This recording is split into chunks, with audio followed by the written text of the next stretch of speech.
Come on my dears, we go for extra point number 4. In the previous question, we have seen how we can make electrically neutral sphere positively charged by method of induction, correct? But how would you make a body negatively charged by method of induction? That is not given in the textbook, and for the school examinations it is very important question. I would like to explain you that question also. Okay, look here now. What did I tell you?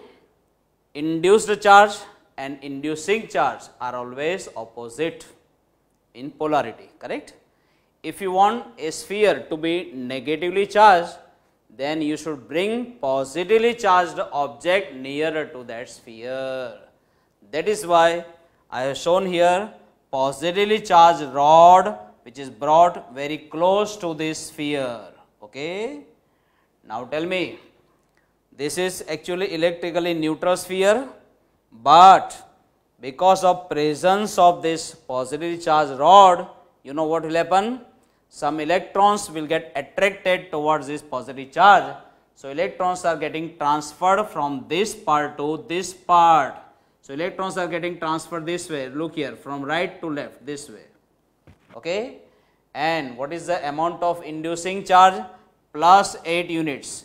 That's why only 8 electrons will get transferred this way. Okay. You can count the number of minus signs. It is 8. And because 8 electrons have been deposited here, I am writing here minus signs in number, it is 8. And because electrons are transferred from here to here, this part will have induction of positive charge. So you can see here positive charges. Okay. How many? Again that also is in number 8. So what is the total charge on the entire sphere? Minus 8 plus 8. Still it is 0. Still this sphere is electrically neutral. But we want to make it negatively charged, and for that what you should do? The part of the surface of the sphere which is further from the rod, that part should be made earthed, and for that what you should do? You should provide earthing to this part. Providing earthing means connecting this part with the ground with the help of a conducting wire. That is what I have shown here. Look. Now tell me, this is the symbol for showing earthing. Okay. Now I told you electrons will always move from low potential to high potential. This part is having positive charge, so it is having positive potential which is higher as compared to 0 potential of the ground. Okay. Ground is having 0 potential. Compared to 0, positive means higher potential. So electrons will always move from lower to higher potential. So electrons will move this way. Look here. That is, they will come out of the ground and through this conducting wire they will flow and they will be deposited here. Now tell me, earlier electrons were entering into the ground. Now electrons are coming out of the ground. And if any electron is coming here, and if it is getting associated with this positive charge, it will make it neutralize. Okay. That is how, if 8 electrons are coming from the ground, then they will neutralize these 8 positive charges. Okay. And if all the positive charge has been neutralized, that's why I am not showing here any positive charge. Okay. The total positive charge has been neutralized. Okay. Now the job of earthing is over. Then you should cut this wire, and then whatever figure is left out, that figure I have shown here. Okay. After cutting this wire, whichever part of the figure is left out, that I have shown here, in which you can see this sphere is negatively charged, but that total negative charge is present on the left part of the sphere.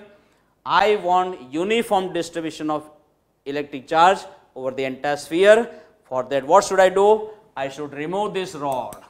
Remove this rod, then what will happen? Electrons are getting rearranged on the surface. You know why? If electron is lying here, it is at negative potential. Compared to this part having no charge is at 0 potential. Compared to negative, 0 is higher potential. So electrons will get transferred from lower potential to higher potential this way, correct? But the transfer will take place in such a manner that there is uniform distribution of negative charge over the entire surface. Uniform distribution means surface charge density should be same everywhere, that is charge per unit surface area should be same on the entire sphere. Okay, that is what you can notice here, correct. This is how you can make a sphere negatively charged. Okay, mind well, this rod is to be brought very close to the sphere, but you should not allow this rod touching to the sphere. There should not be any physical contact between rod and the sphere, mind well. Okay, this is called method of induction, and for this method of induction, in case of metallic spheres, remember, induced charge is always negative of inducing charge. Induced charge is always negative of inducing charge. Okay, fine. Here what is the inducing charge? Inducing charge is plus 8 units, correct? Put it here, QF is plus 8, plus minus minus minus 8. So induced charge is minus 8, you can see here. Induced charge is minus 8. Okay. Now we go for very important question. Question number 17 about Coulomb's law.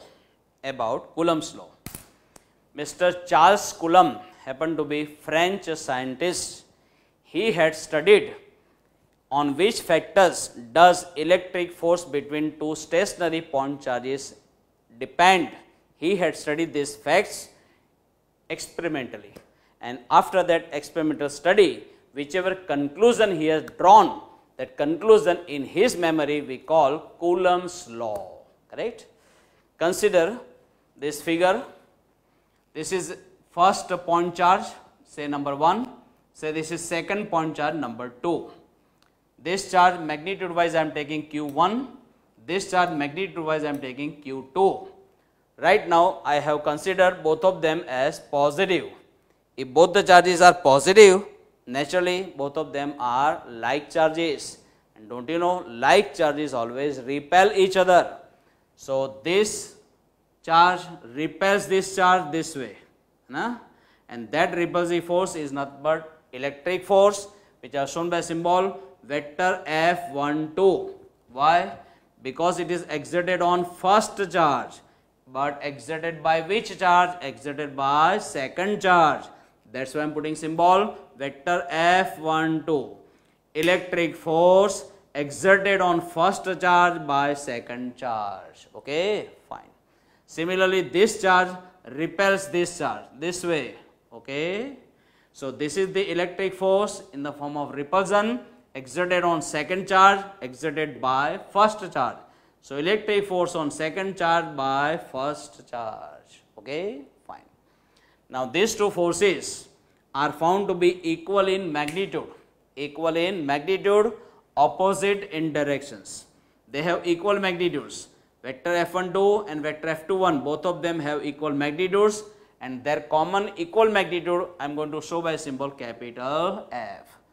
On which factors does the magnitude of this electric force depend? That was studied experimentally by Charles Coulomb, and he had found that the magnitude of this electric force is found to be directly proportional to product of magnitudes of two given stationary point charges and inversely proportional to square of the distance between them.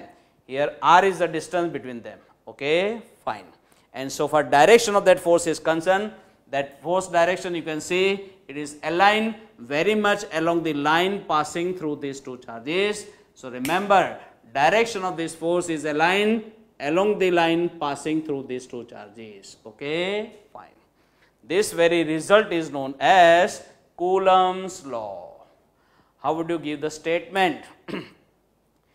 Magnitude of electric force exerted between two stationary point charges is directly proportional to product of magnitudes of those two charges and inversely proportional to square of the distance between them, and its direction is always along the line joining the two charges.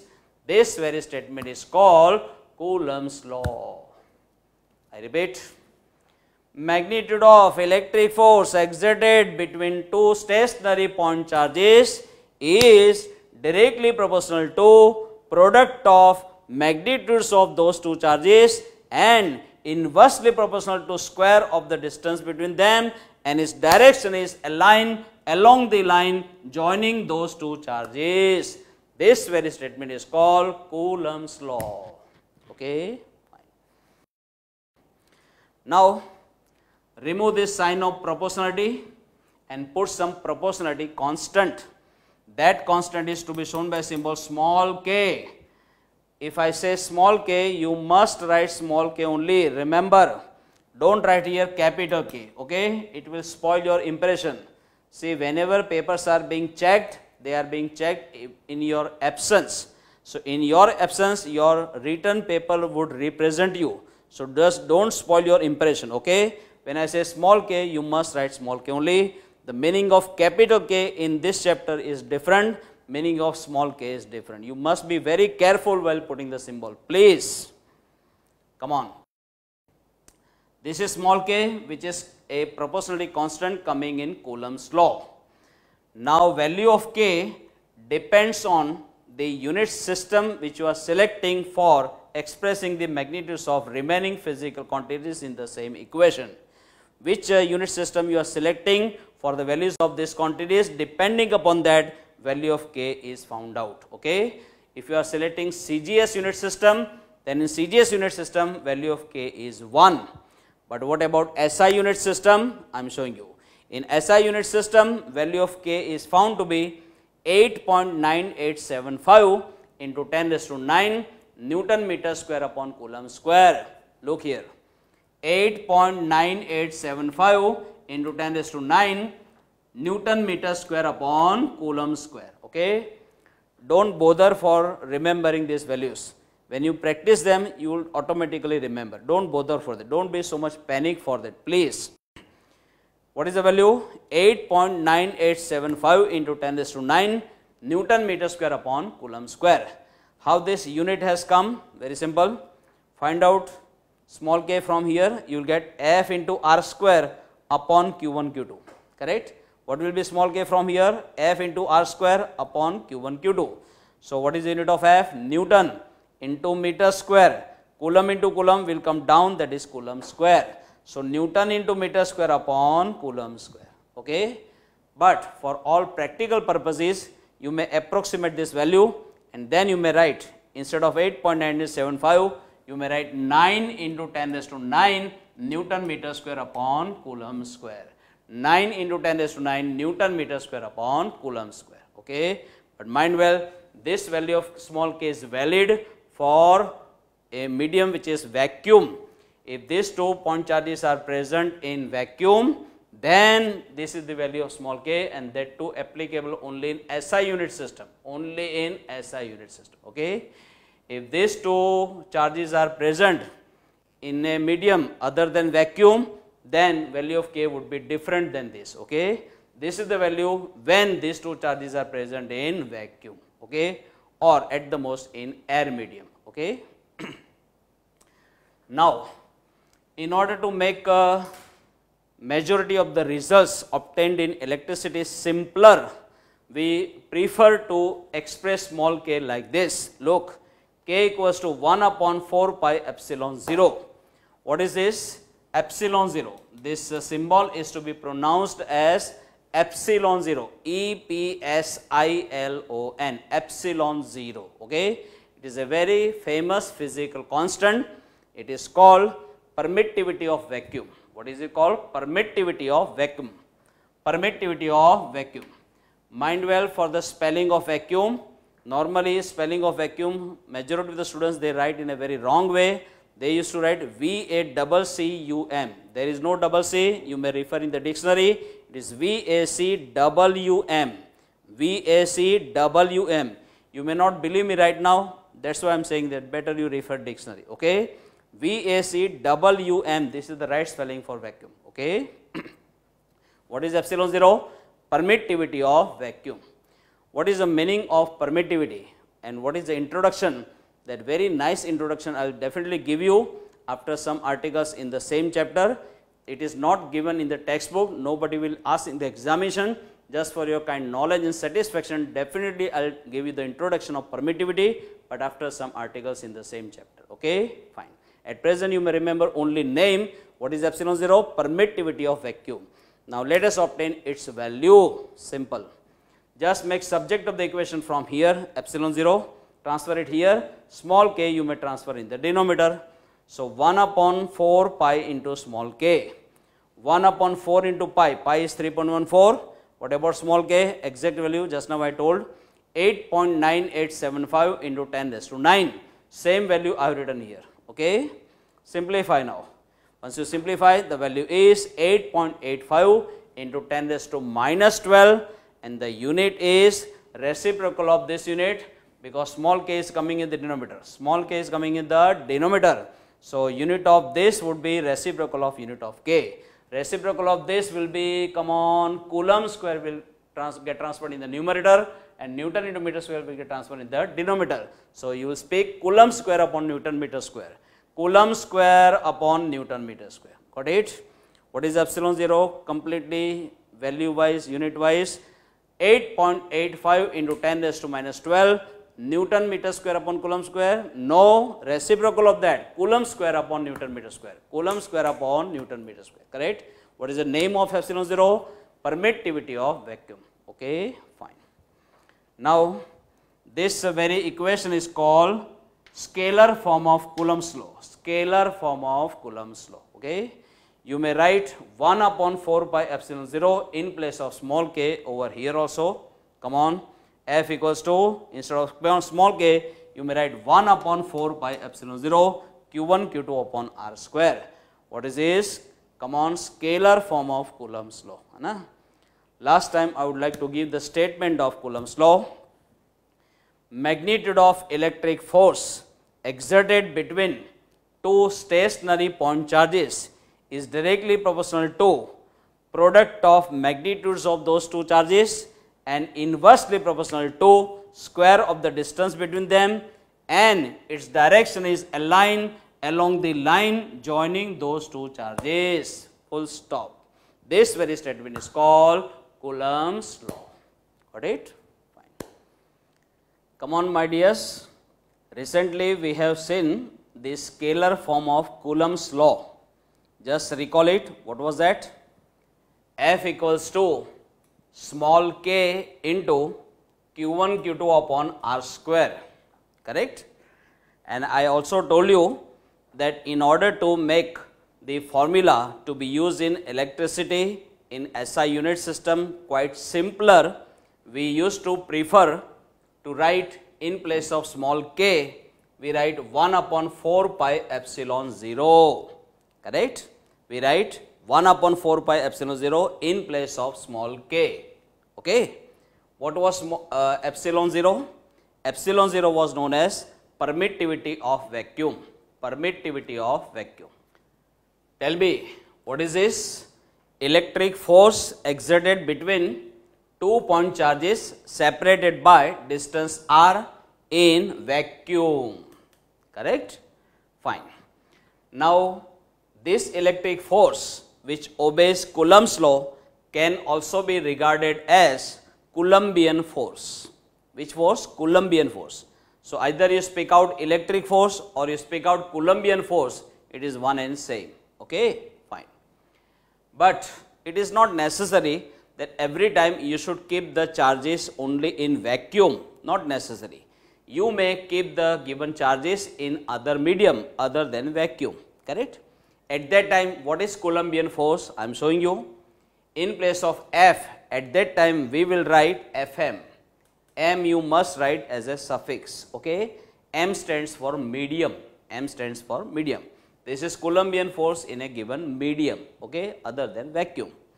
Now at that time, in place of this epsilon 0, you are supposed to write permittivity of a given medium to be shown by symbol only epsilon, okay?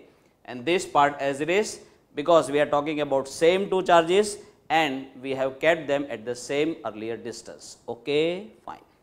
So now this part as it is, in place of epsilon 0, I just replace it by epsilon, which is permittivity of a given medium, correct?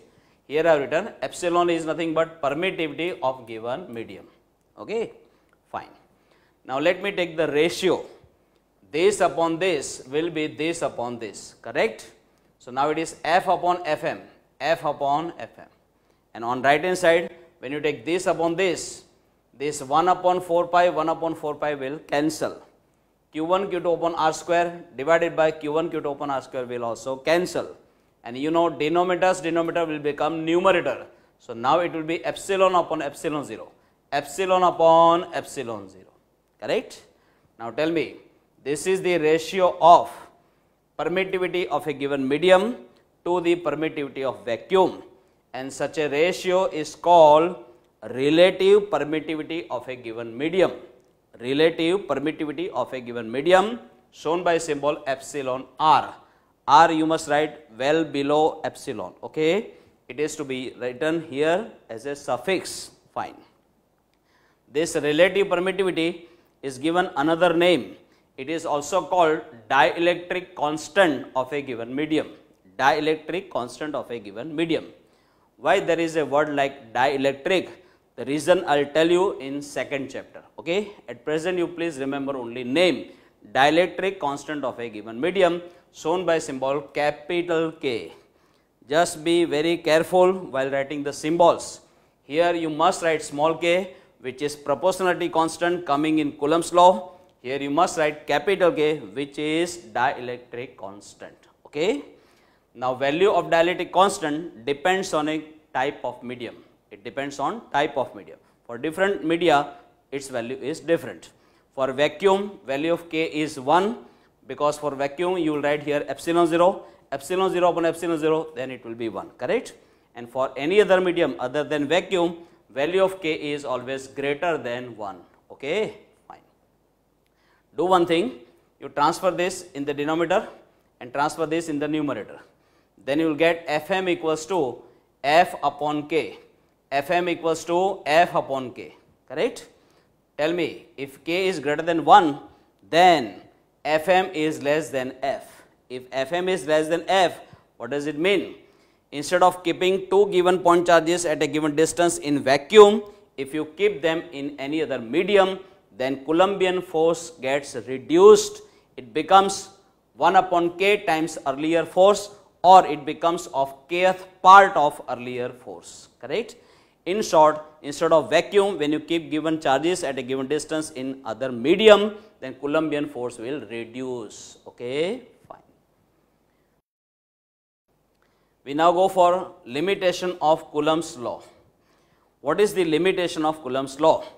You can apply Coulomb's law for finding Coulombian force or electric force between two charges, but those two charges must be point charges and they must be at rest. They must be at rest. Okay. With this limitation, you can apply Coulomb's law. Now, if you don't have point charges and if you got rather big charges, then you should keep them far away from each other. So, if compared to the distance between two charges, if the volumes of two charges are negligible, then you can apply Coulomb's law, because at that time those charges can be treated as point charges. Okay, fine. Now let us make some comparison between gravitational force and electric force or Coulombian force. Okay, some comparison means some points of similarities, some points of dissimilarities or differences. Let us see one by one. Gravitational force is always of attractive type, correct? Whereas electric force or Coulombian force can be of attractive type, it can be of repulsive type also, correct? Gravitational force is due to the presence of mass, correct? If mass is present, then in the surrounding region we have gravitational field which develops gravitational force. Electric force is due to presence of electric charge, correct? Gravitational force is also known as inverse square force, or it obeys universal law of gravitation, which is inverse square law, because at that time in 11th standard you have studied F equals to G m1 m2 upon r square.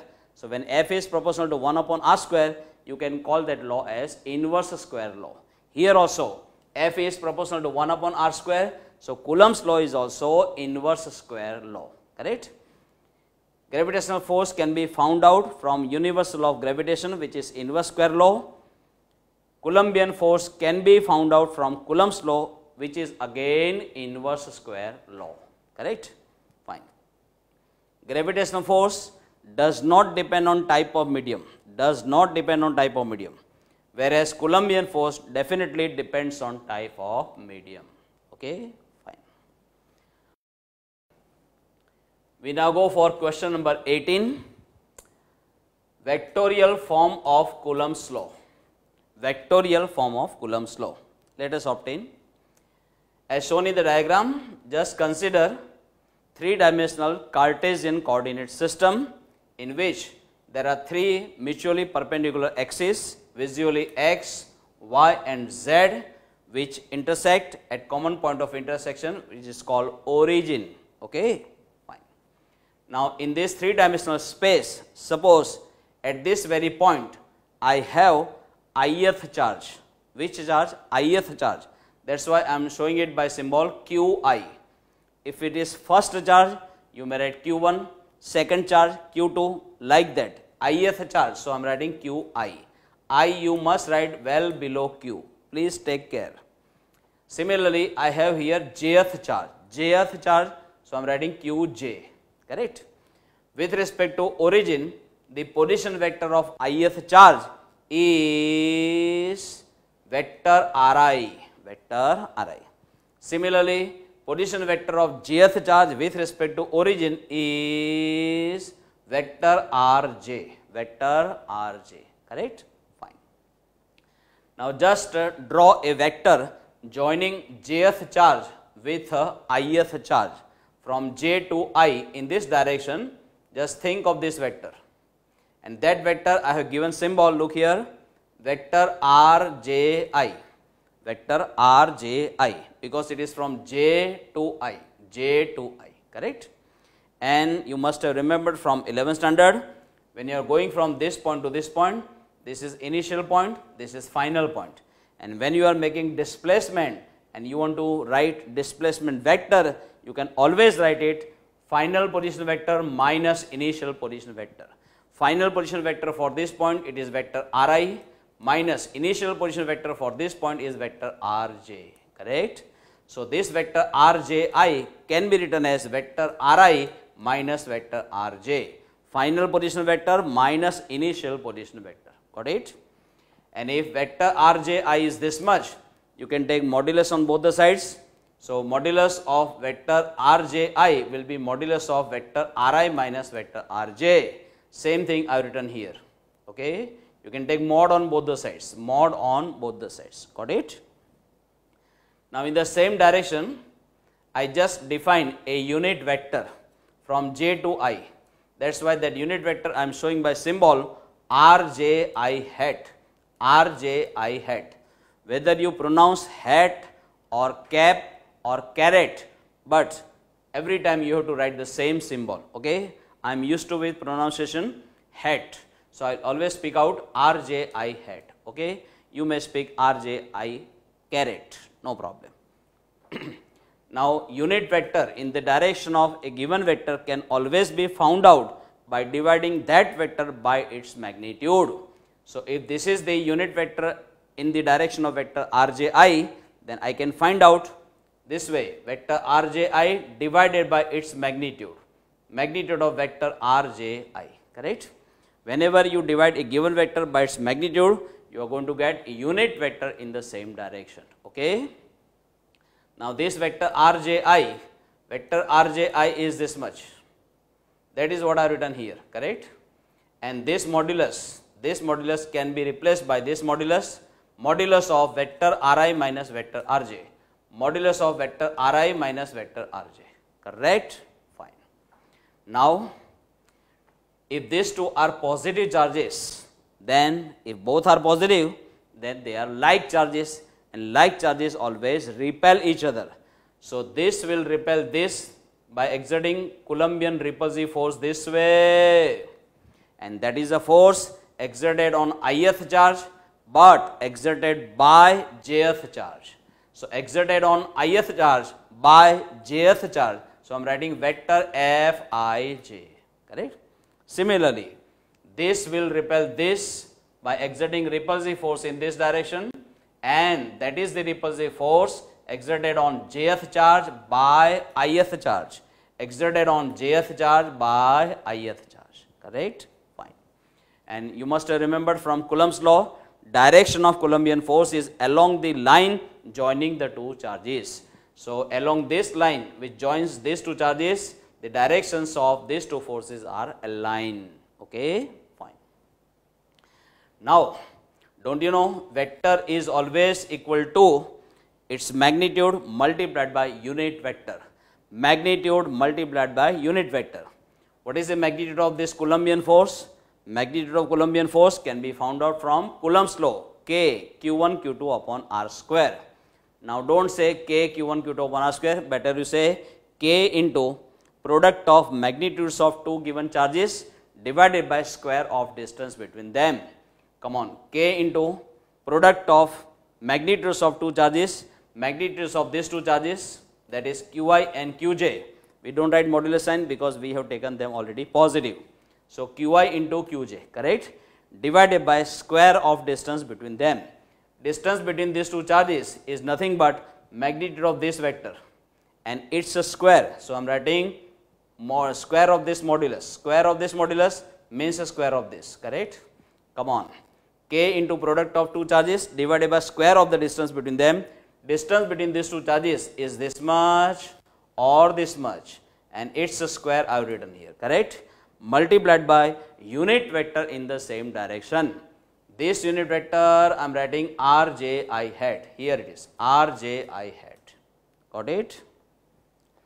Now this left side as it is, small k as it is, Qi into Qj as it is, divided by modulus of, come on, vector Ri minus vector Rj whole square as it is, but I just replace this unit vector. Unit vector Rji hat can be replaced by vector Ri minus vector Rj divided by modulus of vector Ri minus vector Rj. Same thing I have written here, look, Rji hat is replaced by vector Ri minus vector Rj divided by modulus of vector Ri minus vector Rj, correct. Now tell me, K as it is, Qi into Qj as it is, this vector Ri minus vector Rj as it is, but in the denominator, come on, multiply these two, then it will be, come on, modulus of vector Ri minus vector Rj whole cube. It is something like x into x square. X into x square will be definitely x cube. Similarly, cube of modulus of vector Ri minus vector Rj. Got it? Come on, what is this? Vectorial form of Coulomb's law. Vectorial form of Coulomb's law, and it gives you Coulombian force exerted on ith charge by jth charge. Okay, have you noticed one thing? One typical order is maintained throughout the equation. What is the typical order? Very simple, Ij, Ij, Ij, Ij. Simple, Ij, Ij, Ij, Ij. Simple. Now if somebody is asking you, what is the Coulombian force exerted on jth charge by ith charge? What is Coulombian force exerted on jth charge by ith charge? Then you may write it this way, vector Fji. Vector Fji. Come on, throughout the equation you must maintain the order. Everywhere now you must write j and then after I. Come on, Ji, Ji, Ji. Simple. For example, if somebody is asking you what is Coulombian force exerted on first charge by second charge, exerted on first charge by second charge, then you maintain the order 1 and then after 2. 1, 2, 1, 2, 1, 2, 1, 2. Correct? Exerted on first charge by third charge, vector F13. Come on, 1, 3, 1, 3, 1, 3, 1, 3. Correct? Exerted on first charge by fourth charge, then vector F14. Come on, 1, 4, 1, 4, 1, 4, 1, 4. Got it? Fine. Suppose somebody is asking you, what is Coulombian force exerted on third charge by eighth charge? Exerted on third charge by eighth charge. Then what you will write here? Vector F38 here. Vector F38. Instead of I, you may write 3. Instead of J, you may write 8 everywhere. Okay. So it is K into Q3 into Q8 upon cube of modulus of vector R3 minus vector R8 into vector R3 minus vector R8. Got it? Fine. We now go for question number 19 about principle of superposition. Principle of superposition. Suppose you have a group of more than one point-like charges. Group of more than one point-like charges. Such a group is known as electric charge system. Electric charge system. Correct? Suppose we have an electric charge system made up of 4 point charges. How many? 4. And we want to find out resultant Coulombian force exerted on first charge. Okay? Just keep one point in mind. On any charge, there is no Coulombian force exerted by itself. On any charge, there is no Coulombian force exerted by itself. Every charge experiences Coulombian forces exerted by rest of the charges. In the same system, any charge experiences Coulombian forces exerted by rest of the charges, but not by itself. Okay? Suppose you are talking about first charge, then first charge will not experience any force due to itself. It will experience force due to second charge, due to third charge, due to fourth charge, and so on. Correct? But at present we have considered an electric charge system made up of only 4 point charges, and we want resultant Coulombian force exerted on first charge. Correct? So how will you find out resultant Coulombian force? You should simply make vector addition of Coulombian forces exerted independently by rest of the charges. This is independent Coulombian force exerted on first charge by second charge, exerted on first by third, exerted on first by fourth. Okay? This very equation gives you mathematical form of principle of superposition. How would you give the statement? Very simple. Resultant Coulombian force exerted on any point charge out of a given electric charge system is always equal to vector addition of Coulombian forces exerted on that point charge by rest of the point charges independently. I repeat, resultant Coulombian force exerted on any one point charge out of given electric charge system is always equal to vector addition of Coulombian forces exerted on that charge by rest of the charges independently. Okay? This very statement is called principle of superposition. Okay? Fine. Now in general, the same equation can be written this way. Suppose we want resultant Coulombian force exerted on ith charge, but on ith charge, which other charge exerts Coulombian force? Jth charge. On ith charge, jth charge is exerting electric Coulombian force. Correct? So what I am writing here, vector Fij, and then after I should make vector addition of such terms, and if I make vector addition of such terms, then I am going to get resultant Coulombian force exerted on ith charge. Correct? Come on, sigma means summation. Summation of which terms? Terms like vector Fij, where j is the order of charge which exerts Coulombian force on ith charge. That order you must change from first to last. But mind well, here these two orders are not same. J is not equal to I. J is not equal to I. Look here, 2 is not equal to 1. 3 is not equal to 1. 4 is not equal to 1. Similarly, J is not equal to I. J is not equal to I. J is not equal to I. Okay? So this gives you most general expression for showing principle of superposition mathematically. Okay? How would you give a statement from here? Resultant Coulombian force exerted on any point charge out of a given electric charge system is just equal to vector addition of Columbian forces exerted on that charge by rest of the charges independently, correct.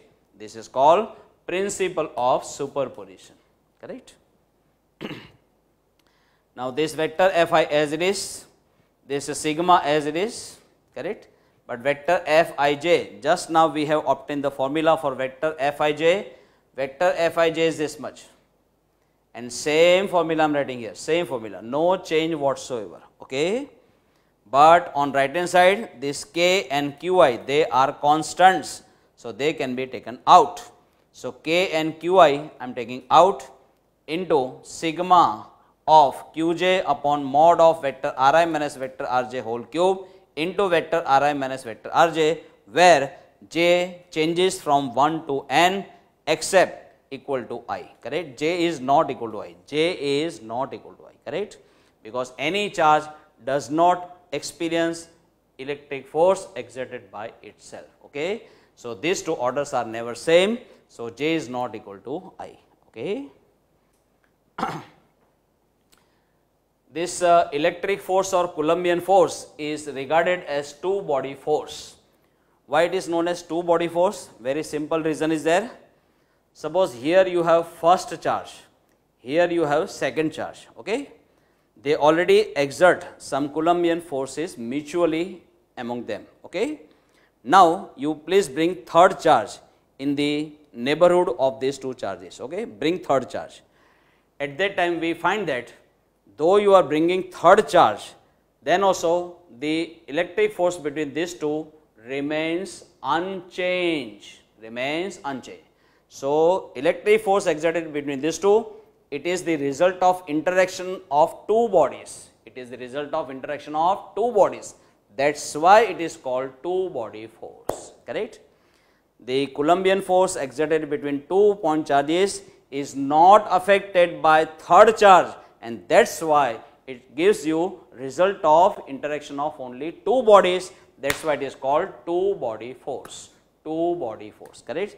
Similarly, you had studied in 11th standard, gravitational force is also two body force. Similarly here, Columbian force is also two body force, okay.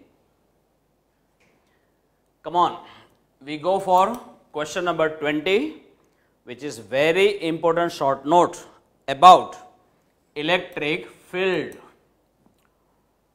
What is called an electric field? Okay, that electric field or intensity of electric field is a vector quantity. That's why I am showing by symbol vector E.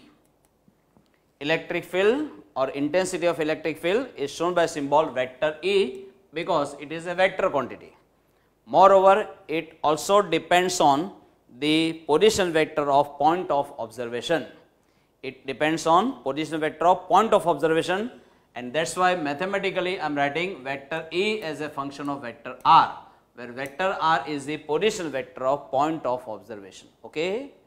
Now let us try to understand what is called an electric field, okay. You just consider some point charge at the tip of this finger, okay. Now depending upon magnitude of this point charge, it will show some electric effect. It will make the surrounding region affected by its presence, okay. What do we find experimentally? Surrounding to every charge up to certain region, if you bring another charge, then that another charge experiences either repulsive force or attractive force, correct. If that another charge is free to move, it will definitely move, and if it moves, it indicates some electric effect, and if electric effect is experienced, then we say in that region surrounding to a given charge, there is some electric field which generates electric force which is exerted on that charge, and hence it moves, okay. So remember, surrounding to every charge, there is some region in which electric effect is realized. In that region, electric field is said to be existing, because any natural force is produced by its respective force field. You know gravitational force is produced by gravitational field. Similarly, here if electric force is produced, it must have been produced by its respective force field. That force field is only known as electric field. The way gravitational field exists around every mass, similarly electric field exists around every electric charge. Okay. Now, to have measure of strength of electric field, in physics we have defined two physical quantities. One is called intensity of electric field, which is a vector quantity which we will study right now, and another is scalar physical quantity called electric potential, which we will study in second chapter. Okay, fine. Let us see what is called intensity of electric field. I am showing you. Just now we had obtained formula for resultant Coulombian force exerted on ith charge out of a given electric charge system, and that formula was this: K Qi into sigma of Qj upon mod of vector Ri minus vector Rj whole cube into vector Ri minus vector Rj, where j value changes from 1 to n except I. J is not equal to I. Correct? Same formula I have written here once again. Okay, same, no change. Now tell me, if I substitute vector f in place of vector fi, come on, replace qi by q0, replace vector ri by vector r.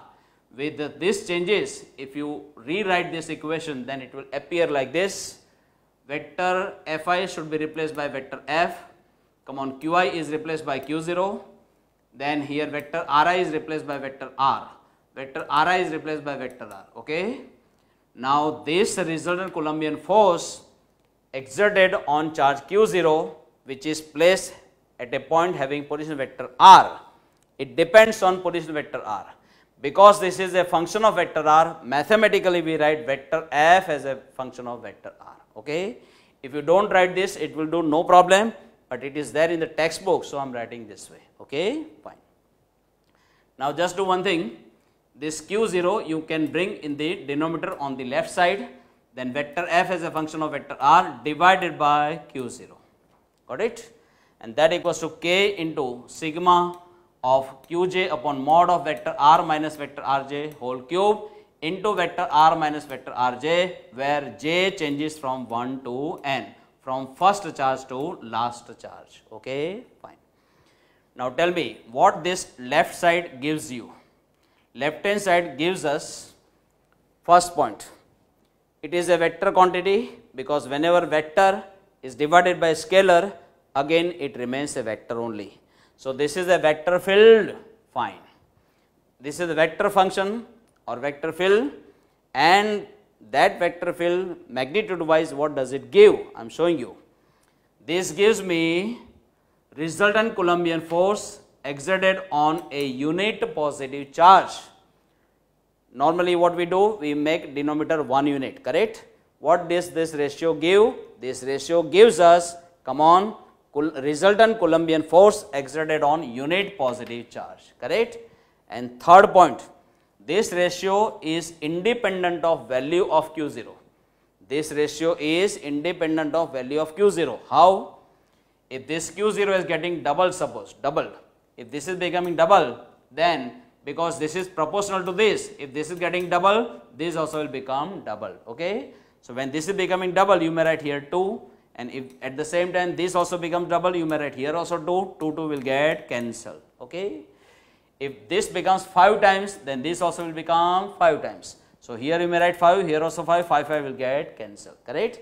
So this ratio is independent of value of q0. Such a ratio, which is a vector function, which gives me resultant Coulombian force exerted on a unit positive charge and which is independent of value of q0, is only known as intensity of electric field of a given charge system at a given point, which is having position vector r. Okay. So the same ratio is defined as electric field or intensity of electric field at a given point. Got it? So these two sides I have written as it is, but now this is defined as electric field shown by symbol vector E as a function of vector R. Got it? Fine. Now tell me, how would you define electric field? Definition of electric field, simple. Come on, using same formula, using same equation, we now define what is called an electric field of a given charge system at a given point. Simple. Resultant Columbian force exerted on unit positive charge placed at a given point in a region surrounding to given charge system is called intensity of electric field of that charge system at that very point. Okay? Actually, this is intensity of electric field, but just for sake of our convenience, we say only electric field. Correct? So, whether you say intensity of electric field or only electric field will do no problem. In textbook also, at many places they have employed the same word. Intensity of electric field is replaced by electric field only. Okay? Fine. I repeat the definition. The resultant Columbian force exerted on a unit positive charge placed at a given point in a region surrounding to given electric charge system is called intensity of electric field of that electric charge system at that very point. I repeat, resultant Columbian force exerted on a unit positive charge placed at a given point in a region surrounding to given electric charge system is called intensity of electric field of that charge system at that very point. Got it? Last time. Resultant Columbian force exerted on a unit positive charge placed at a given point in a region surrounding to given electric charge system is called intensity of electric field of that charge system at that very point. Got it? Fine. Now let us see on which factors does this electric field depend. Electric field depends on 4 factors, remember. It depends on value of K, but value of K depends on type of medium in which given charge system exists. Okay? If you place the given charges in other media, then value of K would change. Depending upon that, this electric field will also change. Then it also depends on values of charges in a given charge system. It also depends on these positional vectors, that is, it also depends on the arrangement of given charges in a charge system. And fourth and last point, it definitely depends on that point, position of that point at which you want to find out intensity of electric field. A point at which we have to find out electric field, that point is called point of observation, point of observation. So electric field depends on point of observation, means it depends on position of point of observation. Got it? I repeat all the 4 factors. It depends on type of medium in which charge system is present. It depends on values of charges in a charge system. It depends on arrangement of charges in a charge system. It depends on the position of point of observation. Got it? Fine.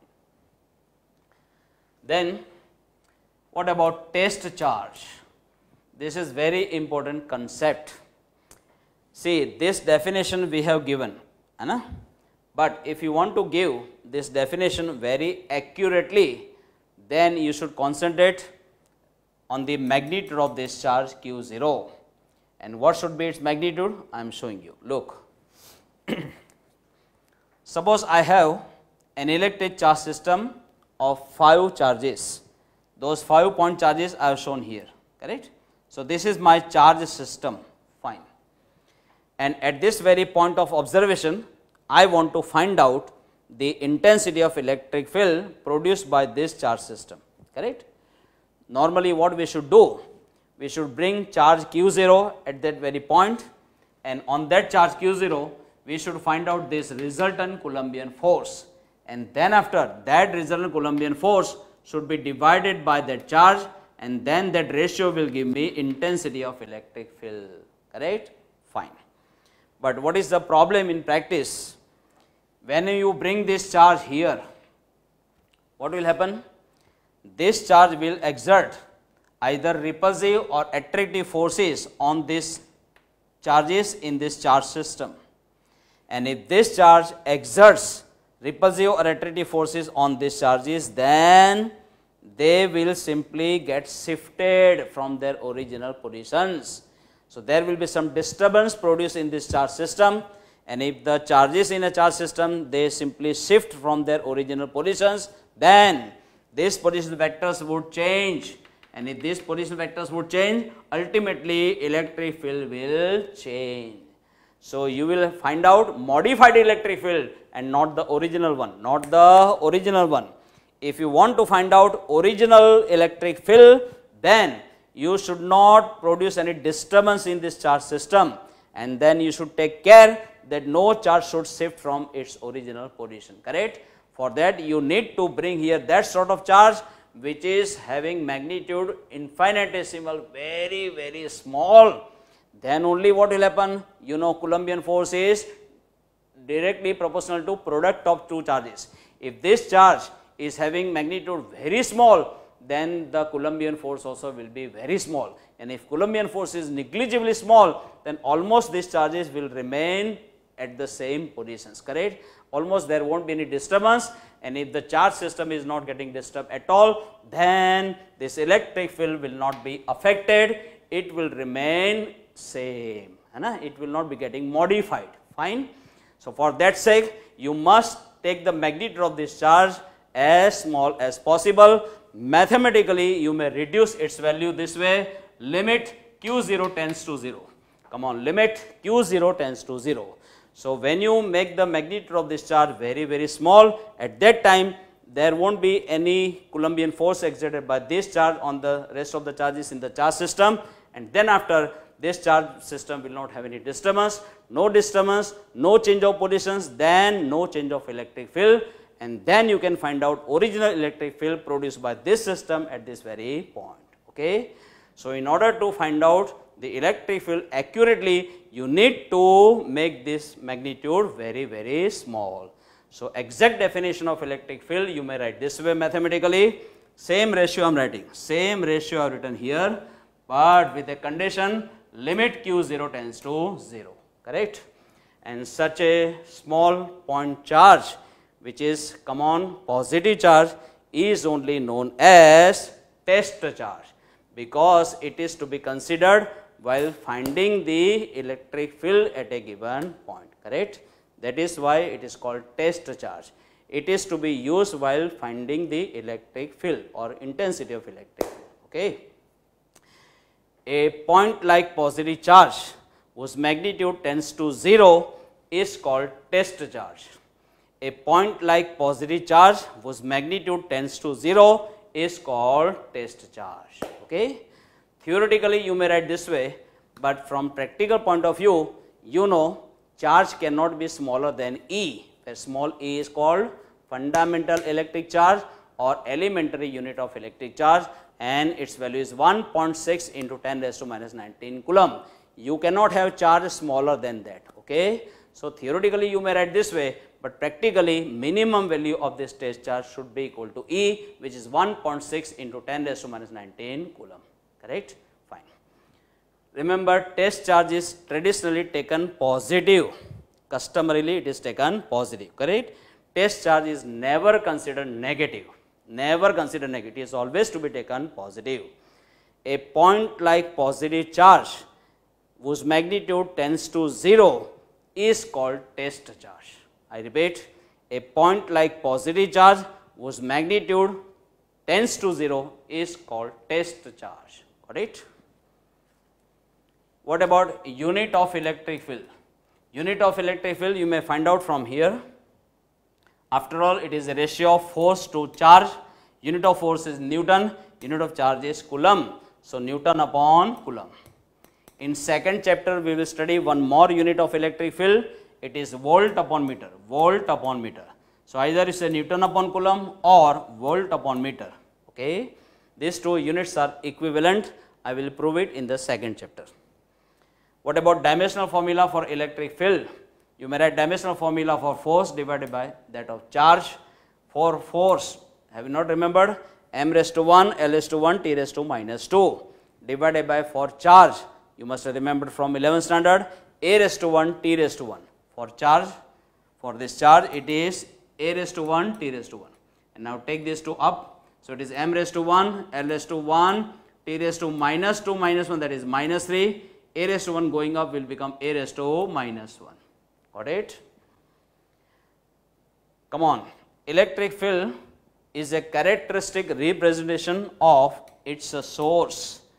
What do you mean by source of electric field? What is that which produces the electric field? None but electric charge. The way gravitational field has the source which is mass, similarly source of electric field is nothing but electric charge. So electric field, come on, it gives you characteristic presentation of source. From the nature of electric field, we can judge whose electric field can be like this. So electric field has the source which is nothing but electric charge. So electric field gives you characteristic representation of its source which is nothing but electric charge. Okay. What about direction of electric field? Direction of electric field is the direction of resultant Coulombian force. Wherever is the direction of resultant Coulombian force exerted on a unit positive charge placed at a given point, in the same direction there is electric field. Okay? Direction of electric field is the same as direction of resultant Coulombian force exerted on a unit positive charge placed at a given point.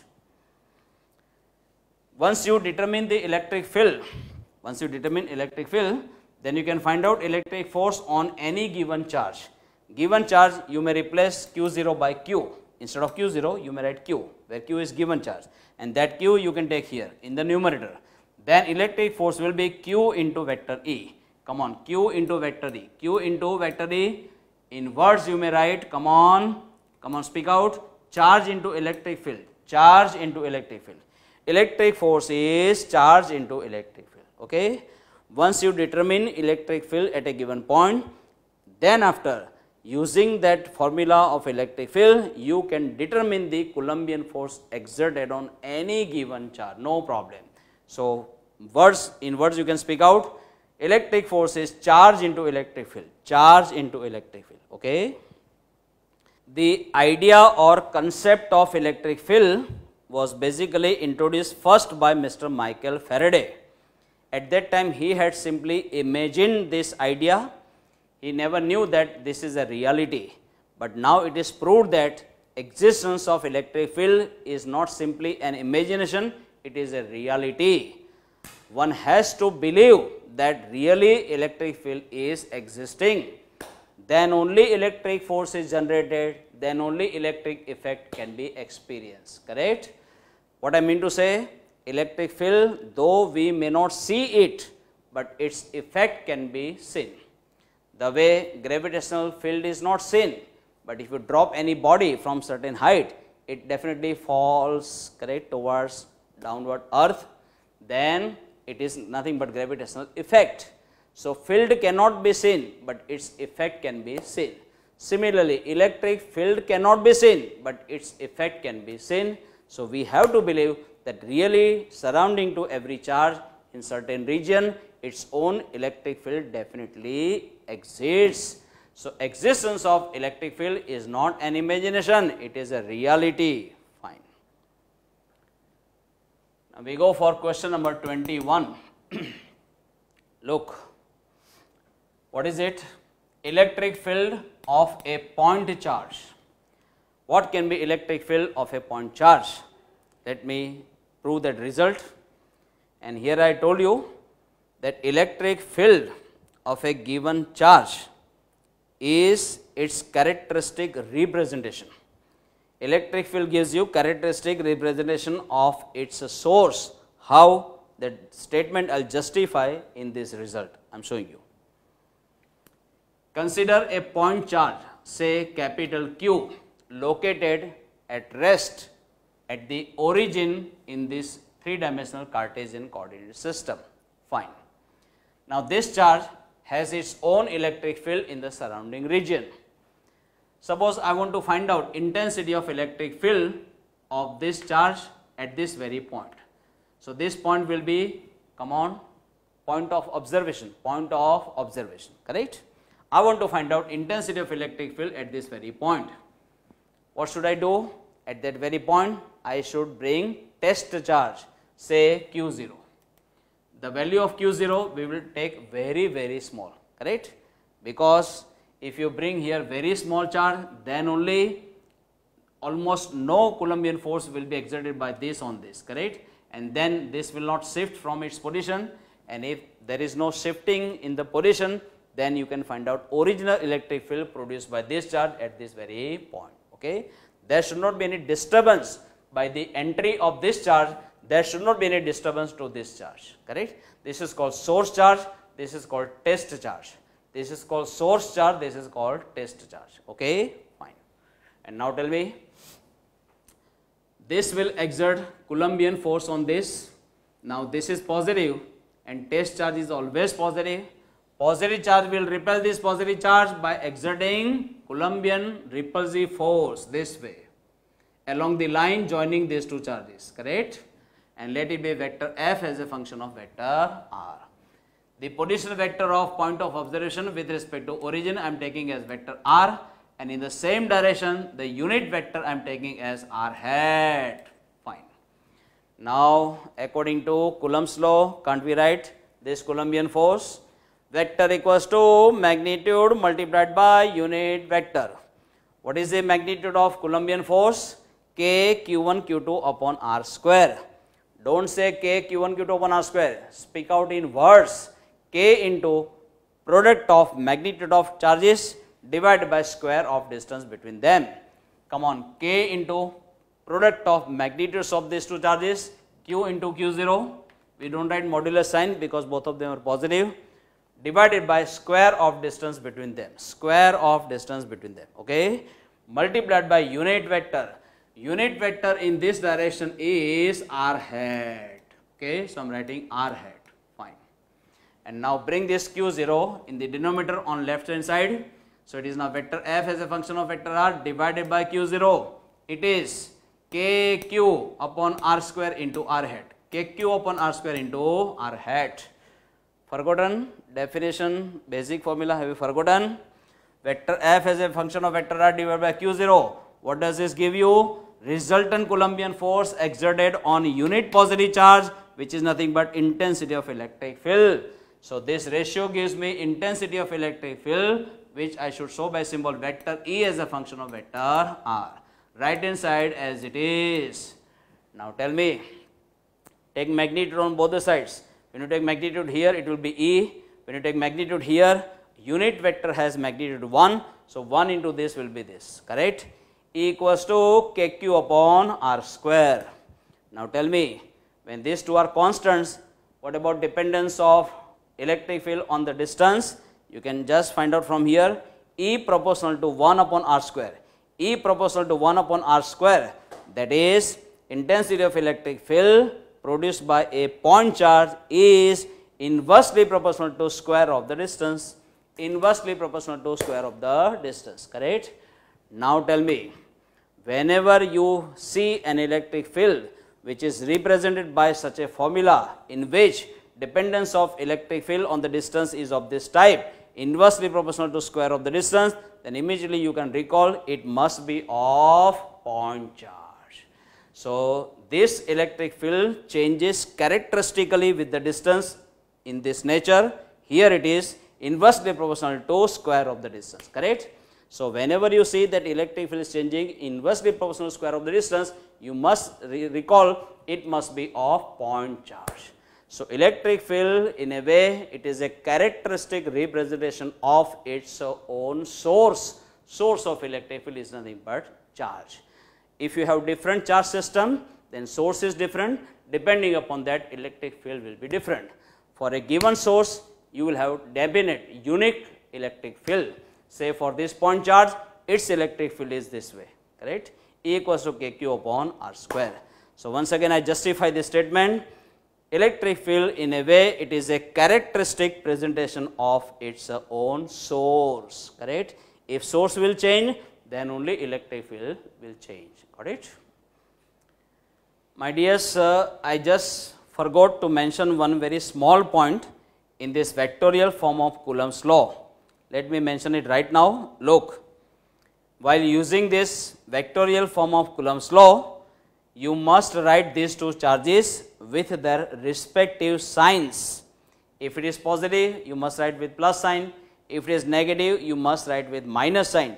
Don't take modulus, because see, if these two are positive, because they are like charges, they will repel each other. So this will repel this way, right? So at that time, direction of vector Fij will be like this. But if this charge is negative, then this positive charge will attract this negative charge. This positive charge will attract this negative charge. It will exert Coulombian attractive force this way. And this direction, you can see it is just opposite to this. Opposite to this. How will you get opposite direction of this force? Provided you are writing here minus Qi. If this charge is negative, and if you are writing with negative sign, then that negative sign indicates opposite direction. At that time, direction of vector Fij will be like this. Okay.